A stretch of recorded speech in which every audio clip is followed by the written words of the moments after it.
अब जो हर एक केस का एक जल्दी माशी तरक्की करनी है तो सियासी इस्तेहकाम लाना पड़े। पाकिस्तान मुस्लिम लीग ने ये सबूत देना है, वो एक ऐसी जमात है कि जो मुल्क को इन मुश्किल हालात में जो है वो संभाला दे सकती है और अपना किरदार जो है वो अदा कर सकती है। मैं कोई मुगल एम्परर नहीं हूँ कि मैं एक डिक्री जारी करूँगा और उस डिक्री के और उस फरमान के नतीजे में फंसे जिंदा जो लोग हैं वो आज़ाद फ़िज़ाओं में सांस लेना शुरू कर देंगे। जुडिशल प्रोसेस के कॉन्सिक्वेंस में अदालतों के मुदाखलत के नतीजे में उन पर पाबंदी होगी, तो मैं बहैसियत केयर टेकर प्राइम मिनिस्टर कैसे उस पाबंदी को उसका ख़ात्मा कर पाऊँ। कानून पार्लियामान ने बनाया था और मुझे खुशी है बतौर रुकन पार्लियामेंट के कि पार्लियामान का बनाया हुआ कानून सुप्रीम कोर्ट ने उसको अपहोल्ड किया। मियां नवाज शरीफ साहब के मामले में ये अपील इतनी इम्पॉर्टेंट इसलिए नहीं थी कि इलेक्शन एक्ट में अमेंडमेंट आने के बाद और वो अनचैलेंज है, आज वो राइजुल वक्त कानून है। में तो फैसला जो है मजमूई तौर पे ठीक फैसला है। सब कह रहे हैं कि वो फैसला नवाज शरीफ के लिए अच्छा फैसला नहीं है। शहबाज शरीफ को ये फैसला क्यों इतना पसंद आ रहा है? गलतियाँ हुई कहाँ है पता ही नहीं चलता। ये गुफ्तगू ही नहीं है। इस वक्त तो बदले लिए जा रहे हैं। ये गुफ्तगू ही नहीं है कि गलतियाँ कहाँ हुई, उनसे ठीक लो, बेहतर हो जाओ। अस्सलाम वालेकुम नाज़रीन, आप देख रहे हैं power politics with Adil Abbasi. आज से तकरीबन 1999 की बात है कि मियाँ साहब जो हैं उनको जिला वतन होना पड़ा था। तकरीबन 24 साल पहले 1999 में उनकी हुकूमत का तख्ता उलट दिया गया था। वो तकरीबन 7 साल जो है वो सऊदी अरब में रहे, जिला वतन रहे और उन्हें वहाँ क़याम करना पड़ा। आज के दिन एक बार फिर मियाँ नवाज शरीफ जो है वो सऊदी अरब में मौजूद हैं, लेकिन अब मियाँ नवाज शरीफ जो सऊदी अरब में मौजूद हैं वो पाकिस्तान वापसी के लिए मौजूद हैं। तो मियाँ साहब की वापसी जो हो रही है उस पर बहुत सारे सवालात उठ रहे हैं, बहुत सारी बातें हो रही हैं। एक तासुर ये है कि मियाँ साहब की जो है वो कोई डील हुई भी है जिसकी बुनियाद के ऊपर उनकी वापसी हो रही है और उनकी वापसी को स्मूथ बनाया जा रहा है। कल लंदन एयरपोर्ट पे मियाँ साहब को बरतानिया में मौजूद पाकिस्तान के जो सफीर हैं डॉक्टर फैसल, वो उनके साथ मुलाकात में जो डिस्कशन हुई है उनका एक क्लिप बड़ा वायरल हुआ है। पहले आपको वो सुनवाते हैं, हमें क्या मशवरा दे रहे हैं।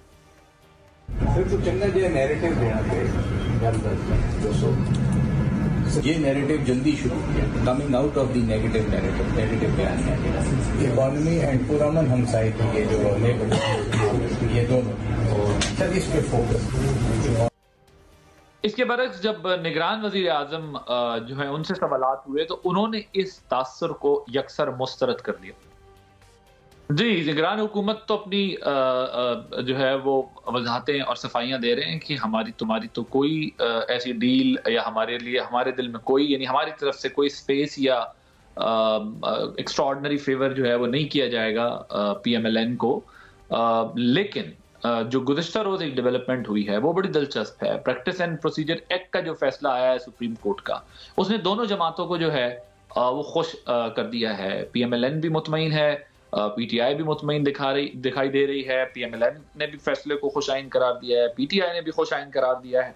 तो जो चेयरमैन PTI से सीनियर वकला हैं उनके उन्होंने मुलाकात की है, उसमें उनका क्या कहना था पहले जरा वो सुनिए। वो उस फैसले से मुतमईन है, स्पेशली वो जो फैसले में ये कहा गया है कि रेट्रोस्पेक्टिव यानी माजी के केसेस नहीं खुलेंगे।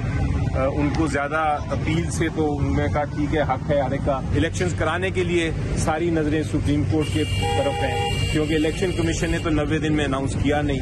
अब सिर्फ सुप्रीम कोर्ट एक रह गया है जिसने कल एक बड़ा अहम फैसला किया है। अब ये नेक्स्ट इम्पोर्टेंट टेस्ट है मेरी नजर में, ये जो अगला केस है 90 दिन का। जी, PTI तो इस बात पर खुश है कि रेट्रोस्पेक्टिव इफेक्ट उसका नहीं होगा। माजी के जो केसेस हैं उन पर इसका इतलाक नहीं होगा। अपील का हक उन्होंने कहा बिल्कुल होना चाहिए। अपील जो है वो किसी का राइट है। चेयरमैन PTI से जब उन्होंने मुलाकात की है बैरिस्टर अली जफर साहब ने, तो उन्होंने उनसे ये कहा है कि ठीक है, ये बात तो बिल्कुल दुरुस्त है अपनी जगह पर। लेकिन हैरान कुन तौर पर PMLN ने भी जो है वो कहा है कि इस खुशाइन करार दे के फैसले को ये कहा है कि इससे मियाँ साहब के केस पर कोई असर नहीं पड़ेगा। मियाँ साहब के लिए उनके जो कानूनी वकला हैं उनका ये ख्याल है कि उनको रिलीफ वैसे ही मिल जाएगा, उसके लिए इसकी जरूरत जो है वो नहीं थी। अब तमाम मामलात हमारे सामने हैं। फैसले के बाद की जो सूरत हाल है वो भी मियाँ साहब को जो है इलेक्शन लड़ने का अहल बनाने के लिए और भी क्या कोई रास्ता मौजूद है, या शहबाज शरीफ साहब वज़ारत उज़्मा के उम्मीदवार होंगे। मौलाना फजल रहमान साहब जनवरी में इंतखाबात ना हो उसके लिए हिमायत तलाश कर रहे हैं। वो भी ये कोशिश कर रहे हैं कि इंतखाबात उस वक्त ना हो, क्योंकि उनका ये ख्याल है कि आधे मुल्क में जो है वो बर्फ़ पड़ी हुई होगी, और ज़ाहिर है कुछ काफ़ी इलाके ऐसे हैं जहाँ पर वाकई बर्फ़ पड़ी होगी या मौसम सर्द होगा, जिसकी वजह से इंतखाबात में मुश्किलात का सामना रहेगा। तो इन तमाम जो है वो हालिया बयानात में मौलाना नून लीग से जो है वो थोड़े से नाला दिखाई देते हैं। क्या मामला है, कुछ और अहम मामला जिस पर हम आज बात करेंगे। हमारे साथ मेहमान मौजूद होंगे, मैं ज़रा उनका तारुफ करा दूं। हमारे साथ तहरीक इंसाफ से बैरिस्टर सैफ मोहम्मद अली सैफ साहब मौजूद होंगे। अता तारड़ साहब पाकिस्तान मुस्लिम लीग नवाज के रहनुमा, वो हमारे साथ मौजूद होंगे, जिनसे हम इस मसले पर बात करेंगे। हमदुल्ला साहब, हाफिज हमदुल्ला साहब JUIF से जो है वो हमारे साथ मौजूद होंगे। पाकिस्तान पीपल्स पार्टी से कादिर मंदुख खेल साहब हमारे साथ जो है वो मौजूद होंगे। मैं ज़रा प्रोग्राम के आगाज़ में आपसे बात करना चाहूँगा। तारड़ साहब, मुझे ये बताइएगा कि ये जो एक लंदन एयरपोर्ट पे हाई कमिश्नर के साथ, पाकिस्तानी हाई कमिश्नर के साथ एक वीडियो वायरल हुई है मियाँ साहब की, इससे एक तासुर लिया जा रहा है डील का, क्योंकि रियासत के ऑप्टिक्स बड़े इम्पोर्टेंट होते हैं। मियाँ साहब को भी यहाँ कानूनी मुश्किलात का सामना है जब वतन वापस आएंगे, लेकिन लंदन एयरपोर्ट पे जो गुफ्तगू हुई है इसका क्या कॉन्टेक्स्ट है, आपकी क्या मालूमात है, क्या मशवरा और क्या बयानियां बनाने का मशवरा दे रहे थे हाई कमिश्नर? देखिए, मैं ये समझता हूँ ये तो हाई कमिश्नर बेहतर बता सकते हैं वो क्या मशवरा दे रहे थे, मगर देखिए कुछ हमारी स्टेट एक्स प्रेसिडेंट्स और प्राइम मिनिस्टर्स को सर्टन पर्क्स और प्रिविलेजेस अवेलेबल होते हैं। फॉर एग्ज़ाम्पल, फॉर लाइफ एक रेड कलर का डिप्लोमेटिक पासपोर्ट दिया जाता है स्टेट की तरफ से किसी फॉर्मर प्रेसिडेंट प्राइम मिनिस्टर को, ताकि उनका सफ़र जो है उसमें उनकी मुआवनत की जा सके और उनको हैसल फ्री ट्रैवल जो है वो अवेलेबल हो। इसी तरह आउट ऑफ रिस्पेक्ट जब भी कोई एक्स हेड ऑफ स्टेट या एक्स प्राइम मिनिस्टर वो कहीं जाता है तो डिप्लोमेट्स उनसे मुलाकातें भी करते हैं, उनसे मेल मुलाकात करते हैं, उनको कई दफ़ा रिसीव सी ऑफ करते हैं। तो मियाँ साहब इतनी तवील अरसे के बाद बरतानिया को खैर बात कह रहे हैं, तो मैं नहीं समझता कि हाई कमिश्नर से मुलाकात कोई अचंभे की बात है या इसमें खुदा न खास्ता कोई डील का आंसर है या आपकी रीसेंट मेमोरी में है किसी साबिक वजीर आजम को हाई कमिश्नर ने रिसीव किया या सी ऑफ किया, आप बता सकें पिछले 15-20 साल में किसी वजीर आजम को ऐसा किया? जी, अक्सर मुलाकातें होती हैं। शौकत अजीज़ साहब जब उहदे से उतर गए थे, अक्सर उनकी तस्वीरें भी आती थीं, मेल मुलाकात की तस्वीरें भी होती थीं। तो फॉर्मर हेड्स ऑफ स्टेट्स को, फॉर्मर प्राइम मिनिस्टर्स को, जब मुशर्रफ साहब एग्जाइल में थे, मेल मुलाकात तारड़ साहब इज डिफरेंट थिंग। वो सी ऑफ करने गए हैं और वहां पर बयानिए की गुफ्तगू हो रही है। मैं तो सिर्फ ये समझना चाहता हूँ कि क्या जो एक इंप्रेशन ये दिया जा रहा है कि मियाँ साहब के मामलात एक एस्टेब्लिशमेंट के साथ भी और जो इंटरनेशनल प्लेयर्स हैं उनके साथ भी, यानी दीगर ममालिक के साथ, जो जैसे मिडल ईस्ट है या दीगर ममालिक है, उनके साथ बहुत बेहतर है, और अब मियाँ साहब जो है वो शॉर्ट जो है वजीर आजम बनने आ रहे हैं। देखिए, मैं तो नहीं ये कह सकता कि कोई डील है या इस्टेब्लिशमेंट से मामला तय पा गए हैं। इस्टेब्लिशमेंट को हर बात में धकेलना ये फैशन बन गया है पाकिस्तान में कि 9 मई का हमला करें इस्टेब्लिशमेंट पे करें, इमरान खान का तोशा खाना का केस हो वो इस्टेब्लिशमेंट पे डाला जाए, साइफर का केस हो इस्टेब्लिशमेंट पे डाला जाए। हर चीज़, भाई अलीम खान को पार्टी से आपने खुद निकाला, आपने जहांगीर तरीन को पार्टी से खुद निकाला, फिर पार्टी टूटने का इल्ज़ाम भी इस्टेब्लिशमेंट पे है। तो मेरा ख्याल है ये डिबेट अब ना बहुत ज़्यादा आई थिंक हम ओवरडू कर देते हैं इस्टेब्लिशमेंट को लेके। मैं इसको अच्छी चीज़ नहीं समझता। अगर एक हाई कमिश्नर ने एक 3 टाइम्स फॉर्मर प्राइम मिनिस्टर को, जब वो एक बहुत अरसा गुजारने के बाद एक मुल्क को छोड़े हैं, अगर आउट ऑफ कर्टसी उनको सी ऑफ किया है, तो मैं तो इसको रूटीन का मैटर समझता हूँ। ना इसको मैं I will not read too much into it, ना मैं इसके इर्द गिर्द कोई ऐसी चीज़ बिल्ड करूँगा जो कि अननेचुरल हो। तो मैं समझता हूँ एक रूटीन की बात है जिसमें वो सी ऑफ करने आए। मसले की बात नहीं है, ठीक है, आपके ख्याल में कोई बड़ी बात नहीं है, मैं नहीं समझता प्राइम मिनिस्टर होने की वजह से ये किया गया, बाकी ऐसी कोई नहीं है। बैरिस्टर सैफ साहब, लंदन एयरपोर्ट पर जो हाई कमिश्नर की मौजूदगी है, तारड़ साहब ये कह रहे हैं कि ये एक रूटीन का मैटर है, फॉर्मर प्राइम मिनिस्टर हैं, आप लोग हर चीज में हंगामा खड़ा कर देते हैं। आप नहीं समझते कि अपना ये 3 दफा के प्राइम मिनिस्टर का प्रोटोकॉल होगा, या उनको जो है वो सी ऑफ किया जा रहा है, या उनको जो है वो कोई मशवरा दिया जा रहा है? इसको इतना out of proportion play up करने की कोई जरूरत नहीं है आप लोगों को। लेकिन अब जरा मुझे ये बताइएगा कि मियां साहब के प्लस होने से आपके लीडर के लिए भी कोई राहें खुल रही हैं या फिर उनके लिए दरवाजा बंद ही दिखाई देता है? क्योंकि हमने देखा था 2007 में जब बीबी वापस आई हैं तो मियां साहब को भी अपने साथ उन्होंने कन्विंस किया कि आप भी जो है वो जाएंगे और हम इलेक्शन लड़ेंगे और ये सारा कुछ होगा। सो आपकी तरफ भी कोई डिस्कशन पॉलिटिकल पार्टी से एंगेजमेंट का प्लान है या नहीं, आप अपनी जगह पे ही खड़े हुए जानते? पहली बात तो ये है कि जहां तक मियां साहब की का और हाई कमिश्नर का करना और फिर उनको सी ऑफ करना, और फिर जिस तरह के वीडियो क्लिप्स आ रहे हैं जिसमें हाई कमिश्नर साहब उनको मशवरे भी दे रहे हैं कि अब आप कोई बयानिया जो है वो घड़ना चाहिए ताकि आपकी पॉलिटिकल पोजीशन वहाँ पे अच्छी हो, ये सारी बातें इंडिकेट करती हैं कि मियां साहब जो हैं वो बहुत ज़्यादा तसल्लियाँ और बहुत ज़्यादा वादे वईद की वजह से वापस आ रहे हैं। वरना अगर उन्होंने वापस आना होता तो वो 4 साल में पहले आ जाते, और ख़ास तौर पर जब उनके भाई साहब की 17 माह हुकूमत थी उस वक्त वापस आ जाते। लेकिन शायद उस वक्त वादे नहीं थे, अब वादे हो गए हैं, तसल्लियाँ हो गई हैं, उनको उम्मीद दिलाई गई है कि वो सीधा प्राइम मिनिस्टर हाउस में लैंड करेंगे, तो शायद इसलिए वो आ रहे हैं और ये सारी चीज़ें उसी की तरफ गमाजी करती हैं। और एक और चीज़ जिसकी तरफ मैं बड़े वजाहत के साथ इशारा करना चाहता हूँ कि किसी भी पॉलिटिकल पार्टी को सिवाय मुस्लिम लीग नून के PTV पे कवरेज नहीं मिल रही।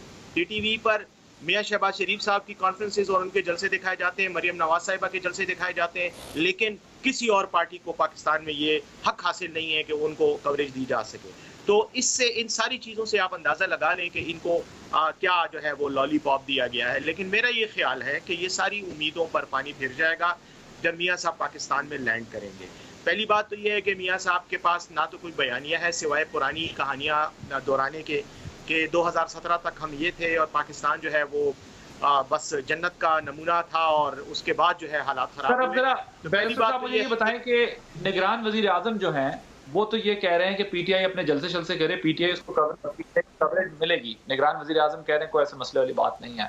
तो निगरान वजीर इत्तलात ये कह रहे हैं कि करे PTI जलसे, कोई ऐसी बात नहीं है। तो आप लोग अपने जलसे कब से शुरू कर? देखें, निगरान वजीर इत्तलात और निगरान वजीर आजम दोनों साहिबान से बसत एहतराम मैं उनको ये गुजारिश करूंगा कि आज भी KP में हमारे जलसों की इजाज़त देने से इनकार किया गया है। मैं आपके साथ वो एप्लीकेशंस और उनको जो रद्द किया गया है, रिजेक्ट किया गया है, उनकी वो ऑर्डर्स मैं आपके साथ शेयर कर सकता हूँ। पहले पता होता तो मैं आपके साथ पहले शेयर कर देता ताकि आप अपनी स्क्रीन पे दिखा सकें। हमने हर जिले में जलसों के लिए किस इशू पे हमने फ़लस्तीन का जो इशू है जो गजा में जो जारहियत हो रही है उस पर कल नमाज जुमा के बाद KP के मुख्तलिफ शहरों में एहतजाजी मुजाहरों का प्रोग्राम बनाया था प्रेस क्लब्स के सामने, और डिप्टी कमिश्नर्स को अप्रोच किया। डिप्टी कमिश्नर्स उसकी इजाजत तो हमें दे नहीं रहे हैं, जो कि एक बैनुल-अक़वामी मसला है जिसमें कोई लोकल सियासत पे बात नहीं मिल रही है। रिटर्न में भेजा हुआ फिर भी नहीं मिल रही है। मुझे मुदख्खिल साहब बताइएगा, ये जो लंदन में मियां साहब को एक डिप्लोमेट है उन्होंने सी ऑफ किया है, ये रूटीन मैटर है या इससे कोई मैसेजिंग है? क्योंकि तारड़ साहब कह रहे हैं ये तो जो कि 3 दफा वो वज़ीर आज़म रहे हैं, प्रोटोकॉल है और उसके तहत उनको जो है वो प्रोटोकॉल मिला है, अदरवाइज कोई ऐसी डिफरेंट बात नहीं है। आप लोगों की क्या राय है पीपल्स पार्टी की? देखिए, आप थोड़ा सा पीछे चले जाए, ख्वाजा आसिफ साहब फरमाते थे नवाज शरीफ साहब उस वक्त आएंगे जब ज़ीरो रिस्क हो। तो इसका क्या मतलब? जब अपना भाई 18 महीने 17 महीने वज़ीर आज़म रहा है उस वक्त नहीं आया और ज़ीरो के ऊपर आ गया, तो ज़ीरो के तो ये निशानदेही है ना। अब हाई कमिश्नर का क्या वास्ता? हमारे मोहतरम है, हमारे पाकिस्तानी है, 3 मरतबा वज़ीर आज़म रह चुके हैं।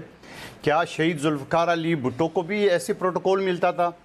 क्या रेड पासपोर्ट रखने वाले शहीद जुल्फ़िकार अली भुट्टो को भी प्रोटोकॉल और इस तरह किया है? और मुझ समेत बैरिस्टर सैफ और बहुत सारी पार्लियामेंटेरियन है जिनके पास ब्लू पासपोर्ट है। क्या हम जो मर्ज़ी कर ले, मगर चूंकि हमारे पास ब्लू पासपोर्ट है तो हम कुछ नहीं कर सकते? असम्बली ख़त्म होते हुए अगले दिन जब मैं गिलगित जा रहा था तो मैंने सिक्योरिटी के सामने हाथ खड़े करके और पूरा तलाशी दे के मैं उस सिक्योरिटी गेट से निकला हूँ। हालांकि जान पहचान या कुछ तरह प्रेशर दे के वगैरह मैं कर सकता था और सब जानते भी थे एयरपोर्ट वाले, मगर मैंने हाथ खड़े कर दिए। मैंने कहा अब मैं पार्लियामेंटेरियन नहीं हूँ और मेरे पास वो सिलसिला नहीं है। तो देखिए, ये सारी बातें तो हम जो बात कर रहे हैं या बिलावल भुट्टो साहब जो बात कर रहे हैं कि लेवल प्लेइंग फील्ड जो है ना, वो इसी बात की तो निशानदेही है। और फिर ये दोनों वकील हैं, मैं उनसे सवाल कर दूं, आपका मुझे नहीं पता कहाँ तक लॉ में नॉलेज है। मैं इनसे ये पूछना चाह रहा हूँ कि इतनी ज़ोर शोर से मुस्लिम लीग नून जो है ना वो तैयारी कर रही है, क्या उनको पता है कि इनको बेल मिलेगा? मुझे 30 साल हो गए सुप्रीम कोर्ट तक प्रैक्टिस करते हुए, जिस केस को मैं 100% समझ के कि ये मेरे फेवर में आएगा, मेरे क्लाइंट के फेवर में आएगा, उस वक्त तक मुझे यकीन नहीं होता है जब तक वो अनाउंस नहीं होता है जो डिसीजन होता है। और दूसरा मिसाल मैं आपको दूँ, घर का कोई भी आपका भाई भतीजा भांजा या हमारा, अगर वो खुदा न खास्ता जेल में हो या उसका कोई इस तरह बेल का इशू हो, तो हम 21 तारीख को जो ना उसकी बेल होगी, 21 तारीख उसकी शादी का तारीख तय कर सकते हैं या उनकी खुशी का कुछ तय कर सकते हैं, या हम बोलेंगे नहीं जी वो सब कुछ हमारा अपना है, 19-20 तारीख को हम बेले लेंगे और 21 तारीख की इनकी शादी करा देते हैं अपने जो भी प्यारा है हमारा। तो इतना बड़ा रिस्क मुस्लिम लीग नून जो ले रहे हैं मुझे समझ से बालातर है। और मैं ये समझ रहा हूं ये ना करें ना, अगर आपको कानून की समझ है तो वही जीरो रिस्क है आपकी समझ से बालातर कैसे। अब आप ये बताएं कि अगर आप ये कह रहे हैं कि कानूनी तौर पर आपको इस केस में लगता है कि ये पॉसिबल ही नहीं है कि इतना आसान रिलीफ हो और वो फिर भी इतने एतमाद से वापस आ रहे हैं, तो सियासी तौर पर फिर आपको क्या लगता है कि कोई डील हो रही है? देखिए, सियासी तौर पे तो हम पहले ही दिन ये कह रहे हैं कि लेवल प्लेइंग फील्ड है।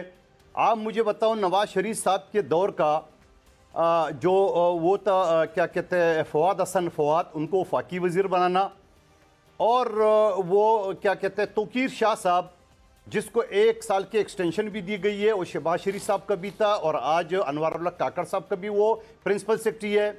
फिर उसके अलावा जो दूसरे लोग हैं वो अचीमा, मैं नहीं कहता हूँ कि वो उसके ऊपर या मियाँ साहबान के ऊपर केस सच्चे हैं, मगर एक तो आप ये कह रहे हैं कि मियाँ साहब जो है वो डील के नतीजे में इतने रिलैक्स हैं जिस वजह से वो जो है आ रहे हैं, अदरवाइज केस तो उनका ऐसा है कि जिसमें प्रॉब्लम बन सकती है। तारड़ साहब क्विकली अगर इस पे रिस्पॉन्ड करना चाहें, फिर मैंने अब्दुल्ला साहब के पास जाना। नहीं तो ये फिर बता देना कौन डील करा रहा है, उसके किरदार कौन है, उनके नाम क्या है, बता देना।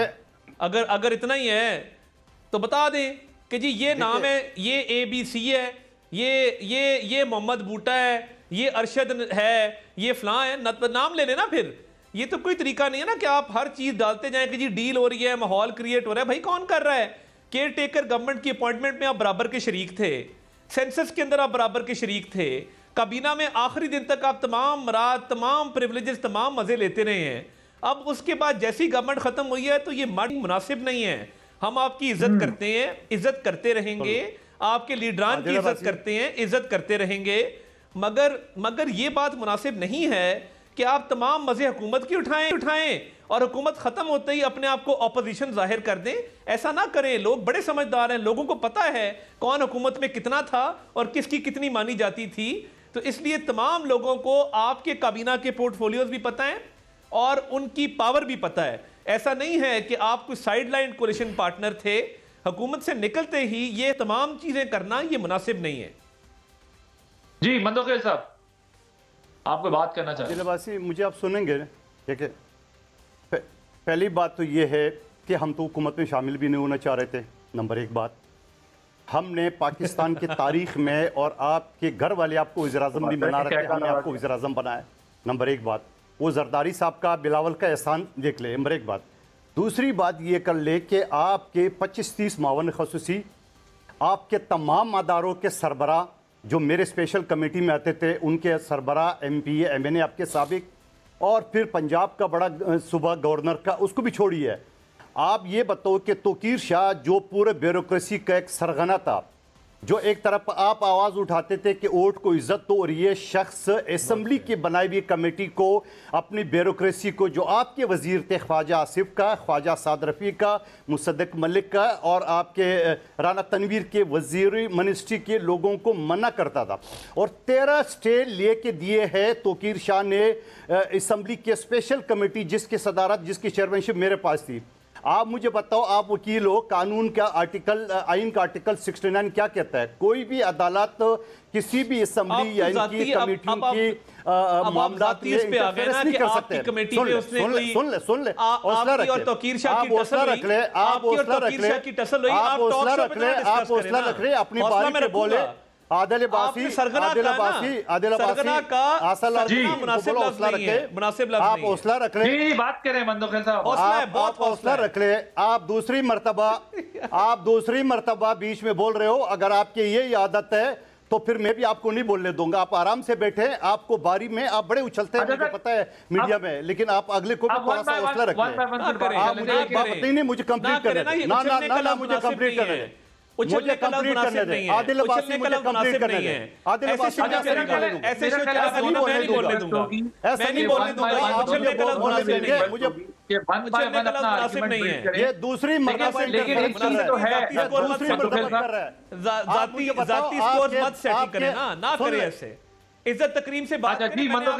कंप्लीट करने दें सारा सा मैंने आप नहीं सर, नहीं सर, नहीं, इन्होंने उछलने का लफ्ज कहा है, नामुनासिब है। मैंने इज्जत से बात की है, मैंने इज्जत से बात की है, ऐसे नहीं चलेगा। मेरी आप दोनों से रिक्वेस्ट होगी, का लफ्ज इस्तेमाल किया, ऐसे नहीं चलेगा, मैं नहीं चलने दूंगा। तारड़ साहब आपसे भी और मंदोखेल साहब आपसे भी, दोनों से मेरी दोनों कानूनदान है, बल्कि तीसरे भी मेरे गेस्ट कानूनदान है बैरिस्टर साहब। आप तीनों से मेरी रिक्वेस्ट होगी कि हम आर्गुमेंट बिल्ड करते हुए अपने अल्फाज का चुनाव बेहतर करें। मैं नहीं चलिए गुल्लू बटू वाला ऐसे ना करें ना, देखें इस तरह दोनों ना करें। मेरी आप दोनों से रिक्वेस्ट है, आप हौसला रख ले, ना करें। आपको बड़ी मुस्लिम लीग ने दादा की वजह से जिसको ब्रिकेट के जजों को खरीद, सर अल्फाज का चुनाव बेहतर करना चाहिए। मैं इस पे बिल्कुल बोलने दे, आपको आपके अंदर हिम्मत है तो आप जो मर्जी जाती हमले कर या जो otherwise I have to take a break here. अगर आप दोनों मेरी बात नहीं ना करें, कानून और आईन के दायरे में बात नहीं बोलने दूंगा। अच्छा मैं आप दोनों से मेरी रिक्वेस्ट है जरा, क्योंकि मैं थोड़ा दूर बैठा हूं, आप गलत ज़बान इस्तेमाल कर रहे हैं, आप गलत ज़बान इस्तेमाल कर रहे हैं। अच्छा मैं आप लोग दोनों से मेरी रिक्वेस्ट है, मंदोखेल साहब आप भी प्लीज खामोश हो जाए। और अब जब बात करेंगे दोनों तो वन बाय वन मेरी दोनों से रिक्वेस्ट है। और अल्फाज का चुनाव वाकई डिबेट के अंदर, डिस्कशन के अंदर बेहतर रखना है। दलील मजबूत हो, लफ्जों का जो है वो गलत इस्तेमाल करने की जरूरत नहीं है। दोनों से मेरी बल्कि तीनों से रिक्वेस्ट है। बैरिस्टर साहब मुझे ये बताएं कि ये जो लड़ाई या इख्तिलाफ चल रहा है सब PMLN का, तो आप तो कहते रहे ये मिले हुए हैं, ये तो दोनों एक दूसरे को ये बता रहे हैं, वो PMLN रिस्ट्रेन कर रही है, वो कहते नहीं आप हम पर इस तरह ना इल्जाम लगाएं, हमने साथ मुझे कंप्लीट करने थे। आदिल अब्बासी, पीपल्स पार्टी ये कह रही है कि हमारे साथ तो ये हुआ है कि लेवल प्लेइंग फील्ड में निगरान हुकूमत से जो है वो नहीं मिली है। इनकी ब्यूरोक्रेसी इनके जेब में, सारे उनके 35 साल के करप्ट लोगों को लगाए, वही हुक्मरानी करे पंजाब में। सिंध के तरक्याती काम बंद कर दिए, हमारे तरक्याती काम सीवरेज पानी का बंद कर दिए। इसी इलेक्शन कमीशन ने जो इनके दौर में इन्हीं का बंदा था, इन्हीं का सेक्रेटरी था। ये इस तरह नहीं चलेगा। पंजाब में ट्रांसफर पोस्टिंग पे जो ना वो पाबंदी है, सिंध में आपने पूरा, आपने थानेदार से लेके चीफ सेक्रेटरी तक और IG तक जो ना आपने सारे चेंज कर दिए। इस्लामाबाद में और पंजाब में आपके वही लोग बैठे। आप इस तरह लेवन प्लेइंग फील्ड चाह रहे हो, आप मैदान में आएगा। मैं आपको बता रहा हूं, आपको चैलेंज करता हूं, जिस तरह शहबाज शरीफ साहब का घेराव किए लाहौर में, कराची में 2018 मेरे मुकाबले में लड़ा है। आ जाओ यहाँ पे।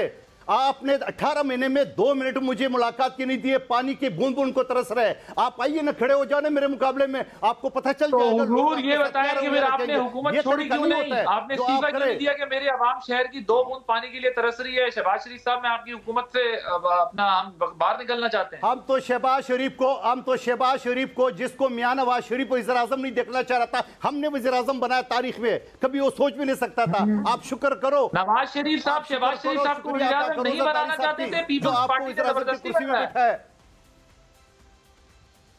जी बिल्कुल बनाया, हमने बनाया। हम नहीं होता तो जिंदगी में नहीं बन सकता था। जी सर, मैं आप दोनों से रिक्वेस्ट है मेरी, तारड़ साहब मैं आपके पास आता हूं, मुझे जरा क्विकली अपना इस पर आर्गुमेंट बिल्ड कीजिएगा, बिकॉज़ मैंने सैफ साहब के पास जाना है। देखिए, ये जो मैंने इनकी लीडरशिप के बारे में बड़ी इज्जत तकरीम से बात की, इनके बारे में इज्जत तकरीम से बात की। इन्होंने मेरी फैमिली पे इल्जामात लगाए, इन्होंने उछलने का लफ्ज इस्तेमाल किया। मैंने क्या गलत बात की? मैंने क्या गलत बात की? मैंने यही बताया कि आप चोर दरवाजे से आ रहे हो। मैंने यही किया कि आप ब्यूरोक्रेसी आपके बगल में, मैंने यही किया कि बात तो करने दें, उनकी बारी है जिसको जुडिशरी को खरीदने की। मैंने यही बात की है कि आपके सारे ब्यूरोक्रेसी है। मैंने गलत बात कौन सी की है? मैं तो आइन दलील के साथ बात कर रहा हूं। अब मैंने तारड़ साहब को खामोश कराया, अब तारड़ साहब की बारी है, तारड़ साहब को बात करना। जी नहीं, ये इनको देने मेरी बारी, मुझे कोई हर्ज नहीं है। देखिए, मुझे क्यों नहीं बोलने दे रहा था? आप बोल रहे, बड़ा शोर में आप बोल रहे, इस तरह किसी को क्या समझ आएगा? देखिए आप दोनों माशाल्लाह, मुझे कोई इशू नहीं है। अगर आप कल पहला झटका मिला इनको, मेरा टाइम इनको दे दें। झटका मिला इनको, कल पहला झटका मिला है इसको, कल पहला झटका नाइली का मिला है। और ये जब पाकिस्तान पे यहाँ पे करेंगे, पहला झटका मिला, पहला झटका मिला, पहला झटका मिला। लोग इनके क्या हो गया? टेप पड़ गई तुम्हारी। करेंगे जो लोगों ने किए 35 साल आपने हुकूमत की, आपने क्या किया आपने आवाम के साथ? आप अपनी वजारत के जिम्मेदार हूं।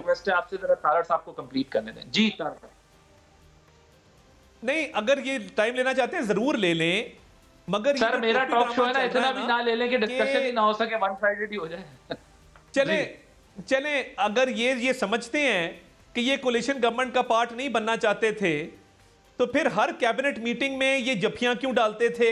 हर कैबिनेट मीटिंग में ये तारीफों के पुल बांधते थे? ये जो मुनाफकत कर रहे हैं ना कि वहां बैठ के मीठा मीठा हप हप कड़वा कड़वा थू थू, तो ये तो सियासत लोग समझते हैं, लोगों को भी पता है। सेंसस के डॉक्यूमेंट पे इनके साइन है, उसके बाद डीलिमिटेशन पे इन्होंने एग्री किया। इन्होंने अपनी वजारतों के भरपूर मजे लेने के बाद, भरपूर तरीके से वजारतें एंजॉय करने के बाद, अब इनको गुस्सा चढ़ गया है। केयर टेकर प्राइम मिनिस्टर से लेके चीफ मिनिस्टर तक की अपॉइंटमेंट में इनकी मुशावरत शामिल थी, और मैं इज्जत तकरीम करता हूं इनकी लीडरशिप की, आज भी करता हूं, कल भी करता रहूंगा। इन्होंने जो मर्जी अल्फाज, इनकी जाती टसल थी तौकीर शाह साहब के साथ, ये किसी कमेटी के हेड थे, इनकी कोई हो गई होगी।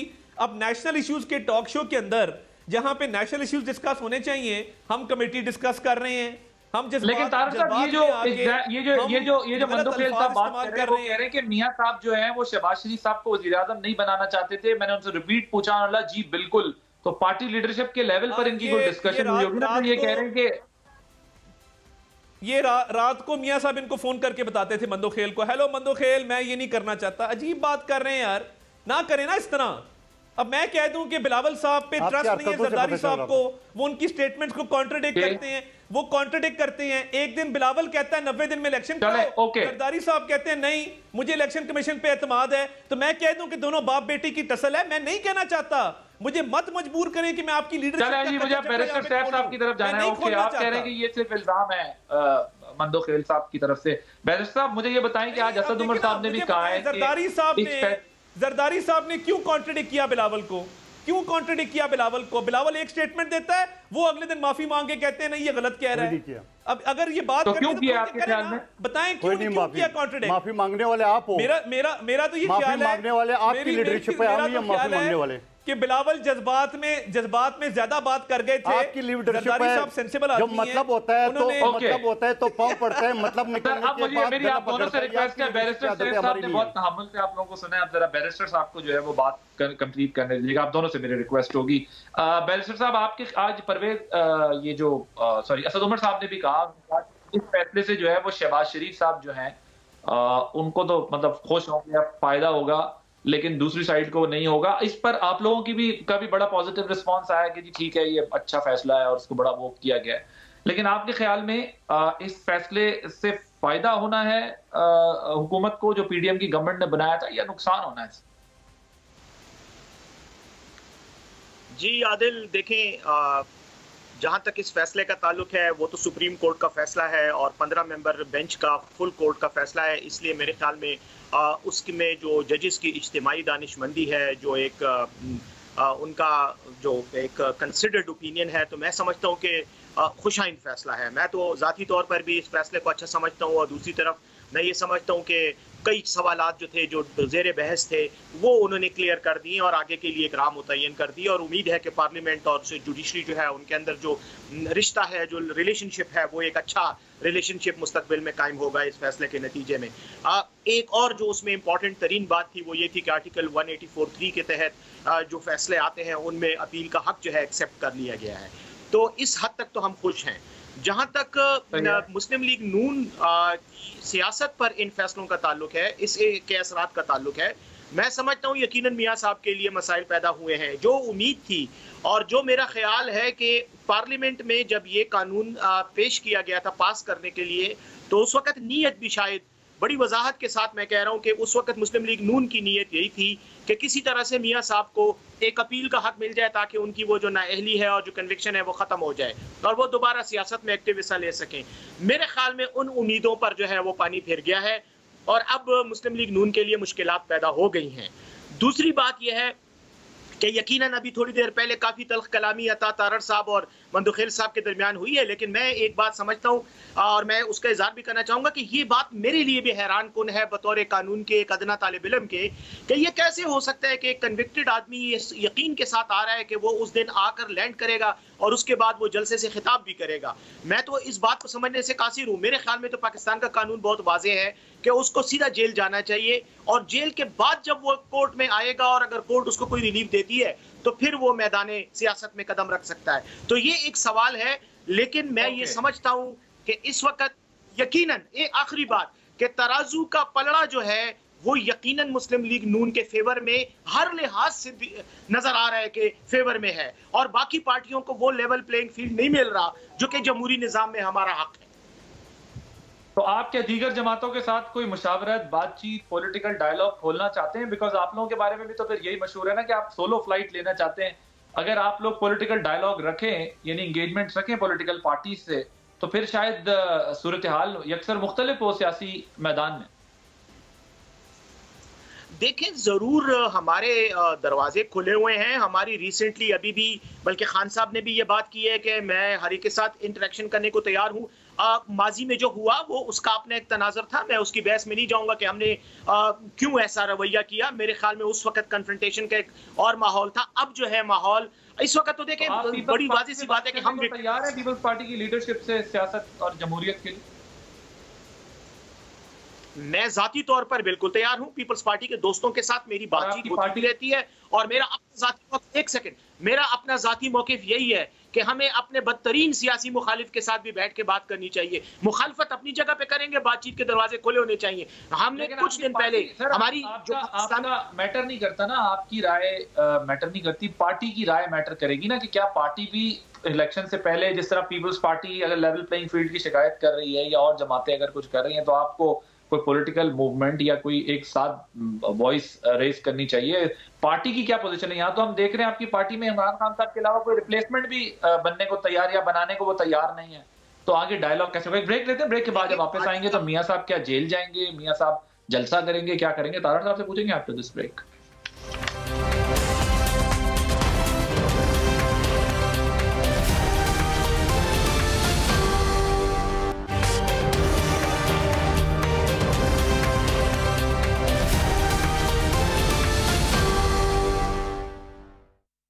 Welcome back. तारा साहब, ये हमारे दोनों पार्टिसिपेंट्स का ख्याल ये है कि कानूनी तौर पर बड़ी पेचीदगियां हैं। इतने पुरएतमाद होके जो नवाज शरीफ साहब आ रहे हैं वो किस कानून के तहत जो है वो उनको आपको रिलीफ मिलता दिखाई दे रहा है? क्योंकि अब जो प्रैक्टिस एंड प्रोसीजर एक्ट का भी फैसला आया है उसके अंदर भी बज़ाहिर जो है वो मियां साहब के लिए रिलीफ नहीं दिखता क्योंकि उसका रेट्रोस्पेक्टिव इफेक्ट नहीं है।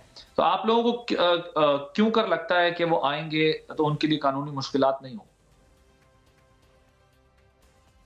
पहली बात तो यह है कि प्रैक्टिस एंड प्रोसीजर्स एक्ट का मियां साहब के किसी केस से कोई ताल्लुक नहीं है। मियां साहब का कोई केस सुप्रीम कोर्ट में पेंडिंग नहीं है। मियां साहब को जो सज़ा हुई थी वो इस्लामाबाद के ट्रायल कोर्ट ने दी थी और उसकी अपील इस्लामाबाद हाई कोर्ट में पेंडिंग है।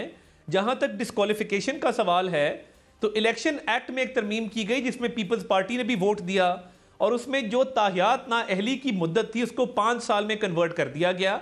तो मियां साहब की सिर्फ नाअहली सुप्रीम कोर्ट से हुई थी, वो एक और कानून साजी के जरिए वो सब पॉलिटिशियंस के लिए 5 साल पे उसको महदूद कर दिया गया है, नंबर 1। नंबर 2, जब मियां साहब को सजा दी जा रही थी लेकिन वो जो 62(1)(f) कह रहे थे कि मुझे ताहयात नाअहली है, 62(1)(f) के तहत जो दिया है जी वो ताहयात नाअहली है ना जी।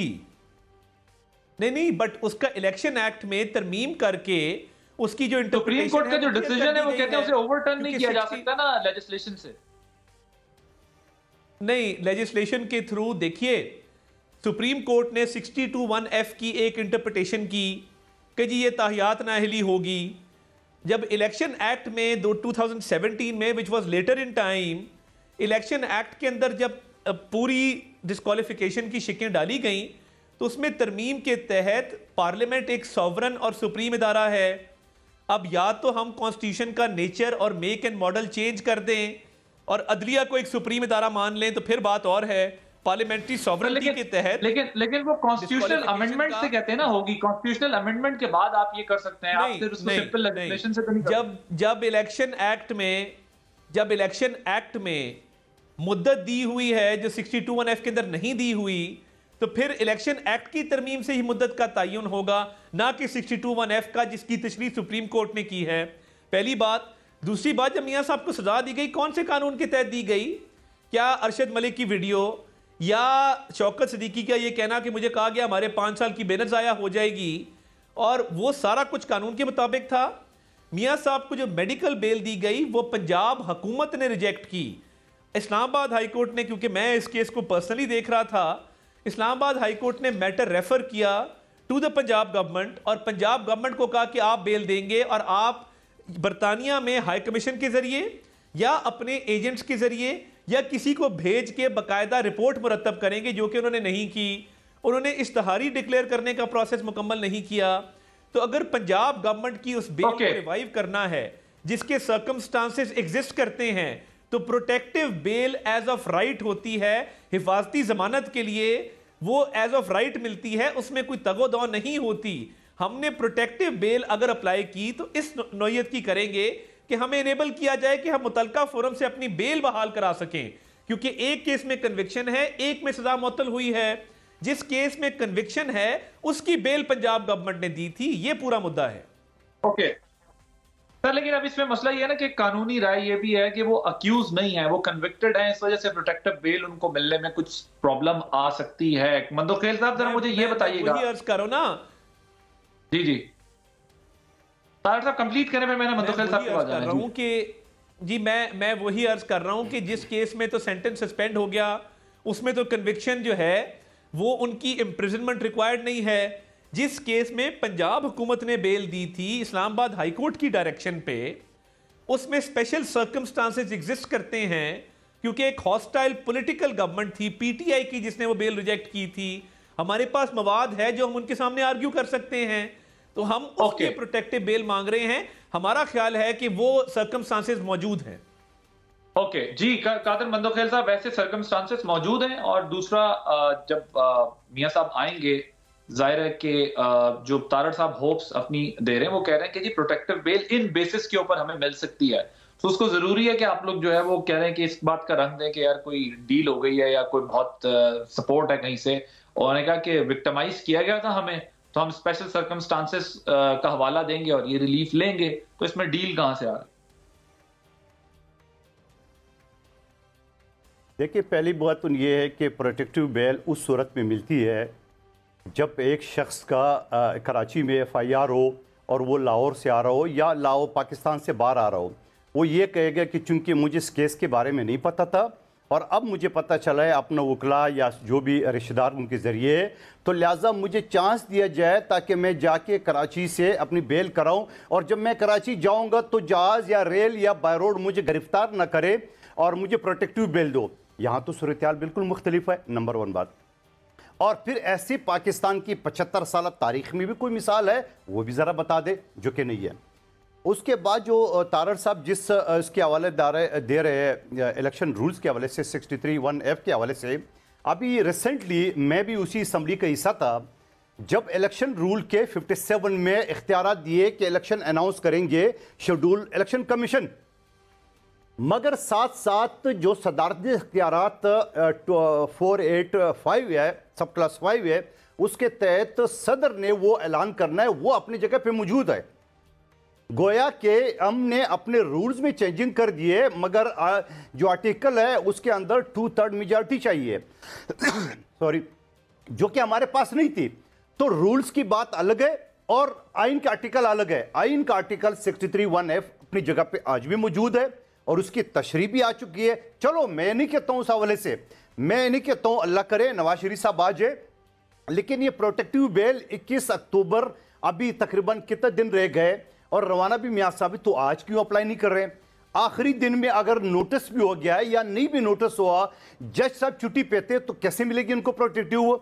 ये थोड़ी सी मेरे लिए, मैं फिर दोबारा कहता हूं, मुझे 30 साल की प्रैक्टिस में मेरे ऐसा कोई नज़ीर मिलता नहीं है, और मैं हैरान इस बात पे कितना कॉन्फिडेंस के साथ ये प्रोटेक्टिव बेल अप्लाई करेंगे और किस ग्राउंड पे करेंगे, क्योंकि हुकूमत पाकिस्तान ने या पंजाब में या इमरान खान की काबीना ने जो इजाजत दी थी वो तो 2-3 हफ्ते के लिए दी। आज हो गए जनाब 4 साल। जिस एतमाद से ये करेंगे, वो कह रहे हैं हमें ये एतमाद है कि हमें जो है वो खास मखसूस हालात की वजह से इसका फायदा मिलेगा जो हमारे साथ हुआ था। पीटीआई की गवर्नमेंट थी। चलो फिर पाकिस्तान की जुडिशरी के लिए पाकिस्तान के सुन लो आदिल सुन ले, पाकिस्तान की जुडिशरी के लिए जस्टिस वाइज ईसा साहब के लिए कड़ा इम्तिहान होगा किस केस में वो आइन के आर्टिकल 25 के तहत इक्वलिटी जो है ना कायम करेंगे, या एक मखसूस केस को इससे पहले 6.5 साल के बाद उनको अपील मंजूर हो गई है और रिकॉर्ड भी हो गए, आज 4 साल बाद बेल मिलेगी और यकीनन चंद दिन बाद वो बरी भी हो जाएंगे। तो ये फिर मिसाल मैं इंतजार करूंगा पाकिस्तान की जुडिशरी का जो दुनिया में इस वक्त 139 नंबर पर है। जी बैरिस्टर साहब, योर टेक ऑन। जी देखें, एक चीज़ जो पाकिस्तान की जुडिशरी में बहुत कॉमन है और उसकी मिसालें लोग बाहर जो कॉन्फ्रेंसेस होती हैं या बाज़ औक़ात जब लीगल डिस्कशन होती है तो लोग पाकिस्तानी जुडिशरी के बाज़ फैसले देख के मजाक उड़ाते हैं। उनमें एक फ़ैसला ये भी था कि नवाज शरीफ साहब 12 साल के पता नहीं 10 साल की जलावतनी ख़त्म करके जब वापस आए तो उनका एक केस था जिसमें रिव्यू का और हर चीज़ का टाइम ख़त्म हो गया था, लेकिन सुप्रीम कोर्ट ने उनको फिर भी उसमें रिलीफ दे दिया था। शायद मंदुखेल साहब को भी याद होगा और इनको भी याद होगा मेरे भाई अता तारड़ साहब को कि नवाज शरीफ को एक अनहोना सा रिलीफ पहले माजी में मिल चुका है। शायद आज भी नवाज शरीफ साहब उसी उम्मीद पर वापस आ रहे हैं कि उनको फिर एक अनहोना रिलीफ मिलेगा, लेकिन उसमें एक टेक्निकल प्रॉब्लम ये भी है कि चले पहली बात तो ये है कि मेरे ख्याल में उनको कोई जमानत नहीं मिल सकती। प्रोटेक्टिव बेल के बारे में मंदुखेल साहब ने कह दिया यही कानून है, और वो चूंकि मियां साहब कन्विक्टेड हैं और उनका परपेचुअल वारंट भी जारी हो चुका है, तो सरेंडर होने के अलावा इनके पास और कोई रास्ता नहीं है कि ये सरेंडर होंगे, गिरफ्तार होंगे और उसके बाद ये कोर्ट से रिलीफ मांगेंगे। अगर मिल गया तो फिर ये वापस निकल सकते हैं। दूसरी बात ये कि एक और चीज भी ज़हन में रखें कि ये जो 7 मेंबर बेंच का फैसला था जिसकी बात अभी तारड़ साहब ने की, इसके अलावा यानी ताहयात नाअहली के अलावा एक और नाअहली भी है, इन पर एक पाबंदी है क्योंकि ये कन्विक्ट हुए थे तो ये 10 साल के लिए भी नाअहल है अंडर द नैब लॉ। नैब कानून में भी ये 10 साल के लिए डिस्क्वालिफाइड है, ये किसी भी पब्लिक ऑफिस को होल्ड ही नहीं कर सकते। वो भी एक तलवार इनके सर पे है, उसका भी इनको इलाज करना पड़ेगा। और तीसरी बात यह है कि ये 7 मेंबर बेंच का फैसला जो है ये एक्ट में बाद में होने वाली तरमीम नवाज शरीफ साहब पर अप्लाई नहीं हो सकती। इसके लिए आपको सुप्रीम कोर्ट में जाना पड़ेगा और एक लार्जर बेंच कॉन्स्टिट्यूट होकर वो आपका केस सुनेगा। 7 मेंबर बेंच ने फैसला किया, तब आपको कम से कम 9 मेंबर बेंच का फैसला चाहिए इस फैसले को खत्म करने के लिए। इसलिए मेरे ख्याल में लीगल तलवारें इनके सर पे कई लटक रही हैं, लेकिन जिस तरह के नजर आ रहे हैं कि हमारे हाई कमिश्नर साहब your take on because we are running out of time, just 1 minute. वो नैब लॉ कहते हैं कि एग्जिस्ट करता है आपके लिए 10 साल के लिए। नहीं, देखिए नैब के हमारी दोनों केसेस की अपील चल रही हैं। एवन फील्ड में मरियम नवाज शरीफ साहबा बरी हुई बाइज्जत, कहा गया कि उन पे मावनत और इयानत का इल्जाम है और ये कहा गया कि जुर्म साबित नहीं हुआ तो मावनत और इयानत कैसी। वो दोनों अपील्स पेंडिंग हैं, वो हमने बिल्कुल रिवाइव होनी है, रेजरेक्ट होनी है। और दूसरी बात ये कि उनके वारंट जारी नहीं हुए, उनको पीओ डिक्लेयर करने का प्रोसेस मुकम्मल नहीं हुआ। लीगल ग्राउंड्स पे हमारा केस बड़ा स्ट्रांग है। ये पॉलिटिकली मोटिवेटेड केसेस थे ना। हमारी फाइल गुमी अदालत के रास्ते में, कुछ लोगों की गुमी आप चेक कराइएगा, अदालत जाते जाते रास्ते से फाइलें गायब हो गई। हम मेरिट पे अपने केसेस आर्ग्यू करेंगे, अपीलों में जाएंगे, हमें उम्मीद है कि इंशाल्लाह इंसाफ मिलेगा। जरदारी साहब की केस की बात की गुमी थी, मुझे नहीं पता। नहीं, मुझे आपको पता नहीं तो आप कैसे कह रहे हैं कि फाइलें किसी की किसकी गुम थी भाई? जरदारी साहब फाइलें गुम गई रास्ते से, ये पता नहीं, आप पता कर लें, चेक कर लें। आप खुद ही कह रहे हैं पता नहीं है तो फिर कैसे कह रहे हैं कि फाइलें गुम गई? मंदोखेल साहब ने पूरी कोशिश की कि मैं इनकी लीडरशिप को अटैक करूं, मगर मैं दोनों को बहुत रिस्पेक्ट करता हूं, मैं नहीं करूंगा इनके कहने पे। चले वक्त खत्म हो गया, नहीं तो इस पे मजीद डिस्कशन करनी थी। थैंक यू सो मच अता तारड़ साहब, कादिर मंदोखेल साहब, बैरिस्टर मोहम्मद अली सैफ साहब। प्रोग्राम देखा, आदिल अब्बासी, इजाज़त दीजिए, अल्लाह हाफिज़।